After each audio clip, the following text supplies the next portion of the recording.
గుంటూరు జిల్లాలో భారీగా గంజాయి పట్టుబడింది. తమిళనాడుకు చెందిన 5 వ్యక్తులను పోలీసులు అరెస్ట్ చేశారు. నిందితుల నుంచి 230 కిలోల గంజాయి, 2 కార్లు, 6 సెల్ ఫోన్లు, 30,000 రూపాయల నగదు స్వాధీనం చేసుకున్నారు.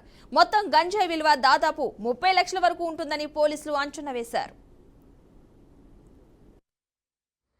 ఆంధ్రప్రదేశ్ రాష్ట్రాన్ని డ్రగ్స్ రహిత ఆంధ్రప్రదేశ్గా తీర్చిదిద్దాలనేటువంటి దృఢ సంకల్పంతో మన ప్రభుత్వం వారు తీసుకున్నటువంటి నిర్ణయాలకు అనుగుణంగా మా యొక్క sub commissioner Shri Raviprakash IPS గారు, అలాగే గుంటూరు జిల్లా ఎస్పీ శ్రీ సతీష్ కుమార్ ఐపీఎస్ గారు, అలాగే మాకు ఈ యొక్క టీమ్స్ అన్నిటికీ కూడా ఇన్ఛార్జ్ అయినటువంటి సబ్ టీం ఇన్ఛార్జ్ అయినటువంటి మహేష్ రాజు గారు ఐపీఎస్, వీరి ఆదేశాల మేరకు మా యొక్క గుంటూరు జిల్లా సబ్ టీమ్స్, అలాగే మంగళగిరి ఎస్సీబీ సిఐ గారు, వీళ్ళకి తోడుగా ఎస్టీఎఫ్ టీమ్స్ అన్ని కూడా కలిసి ఈ యొక్క డ్రగ్స్ని నిరోధించేటువంటి క్రమంలో నిన్న కాజా చెక్ పోస్ట్ దగ్గర చెక్ చేయడం జరిగింది.